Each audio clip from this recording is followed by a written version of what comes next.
নমস্কাৰ আকৌ এটা নতুন ভিডিঅ'লৈ স্বাগতম জনাইছো। বলবম শাওণ মাহত হোৱা এটা পবিত্ৰ উৎসৱ, দেৱাদিদেৱ মহাদেৱৰ উপলক্ষে উদযাপন কৰা এটা বিশেষ উৎসৱ। কিন্তু এই উৎসৱটো আচলতে আমাৰ অসমীয়া জাতিৰ আছিল নে? বলবমৰ নামত আজি হাজাৰ হাজাৰ লাখ লাখ অসমীয়া যে ওলাই আহে, ইয়াৰ পিছত এনেকুৱা কি ৰহস্য সোমাই আছে যিটোক ভগৱানৰ ভক্তিৰে ঢাকি ৰখা হৈছে? আহকচোন আজিৰ এই ভিডিঅ'টোত অসমত হোৱা বলবমৰ পিছৰ ৰহস্য, ই আচলতে ক'ৰ সংস্কৃতি আছিল, কেনেকৈ অসম আহি সিপালে, ইয়াৰ বিষয়ে আলোচনা কৰোঁ।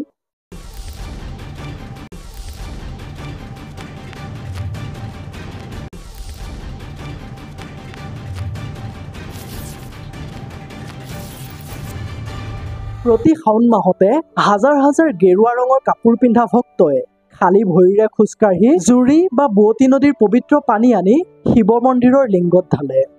সকলোৰে মুখত মাথো বলবম, হৰ হৰ মহাদেৱ ধ্বনি। এইটো হ'ল বলবম যাত্ৰা, ভগৱান শিৱক উপাসনা কৰাৰ এটা ধৰণ। কিন্তু আমি অসমীয়াই বাৰু ভগৱান শিৱক কেতিয়াৰ পৰা এনেকৈ উপাসনা কৰিব ললো? এইটো আমাৰ সংস্কৃতিৰ ভিতৰত পৰেনে? না, মুঠেও নপৰে। ই কেতিয়াও আমাৰ অসমীয়াৰ সংস্কৃতি হ'বই নোৱাৰে। চাওক, ভগৱানৰ প্ৰতি আস্থাটো বেলেগ বস্তু, আৰু নিজৰ সংস্কৃতি পাহৰি আনৰ সংস্কৃতিক আঁকোৱালি লৈ তাক অন্ধভাৱে অনুসৰণ কৰাটো বেলেগ বস্তু। আচলতে বলবম বা কাবৰ যাত্ৰাৰ জৰিয়তে ভগৱান শিৱক ভক্তি কৰা হয়। বহুদূৰ খোজকাঢ়ি বোৱতী নদীৰ পানী, বিশেষকৈ গংগাৰ পানী লৈ মন্দিৰৰ শিৱলিংগত ঢলা হয় শাওণ মাহৰ সোমবাৰে। আৰু এই যাত্ৰাত ভাগ লোৱা ভক্তসকলক কোৱা হয় কাৱাৰীয়া। কঠোৰতা, ভক্তি আৰু আত্মশুদ্ধিৰ প্ৰতীক হৈছে বলবম।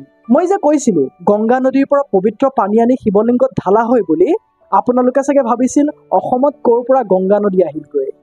সেইটোৱেতো মেইন কথাটো। বিশেষকৈ একেবাৰে প্ৰথমবাৰৰ বাবে ঝাৰখণ্ডৰ চুলতানগঞ্জ আৰু দেওঘৰত আৰম্ভ কৰা হৈছিল বলবম যাত্ৰাৰ।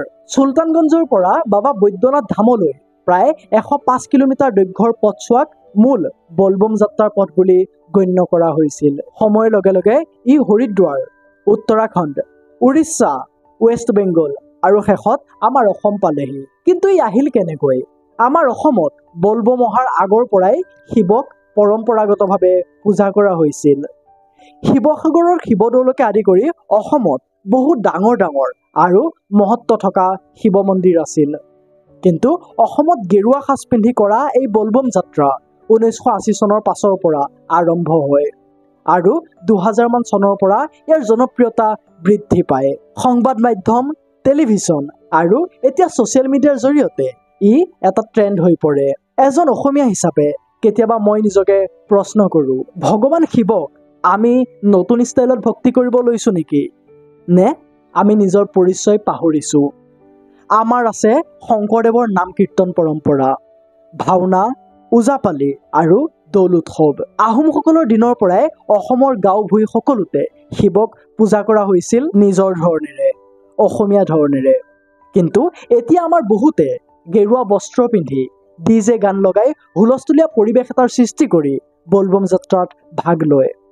শিৱৰ প্ৰতি ভক্তি ঐশ্বৰিক, ইয়াৰ মালিকীস্বত্ব কাৰো নাই, না বিহাৰ, না উত্তৰ প্ৰদেশ আৰু না অকল অসমৰ। কিন্তু যদি আমি বলবম অনুসৰণ কৰোঁ, তেন্তে আমি মাত্ৰ গেৰুৱা বস্ত্ৰ, ডিজে এইবোৰক অনুসৰণ কৰিলে নহ'ব। ইয়াৰ মূল আধ্যাত্মিক সত্তা বুজিব লাগিব।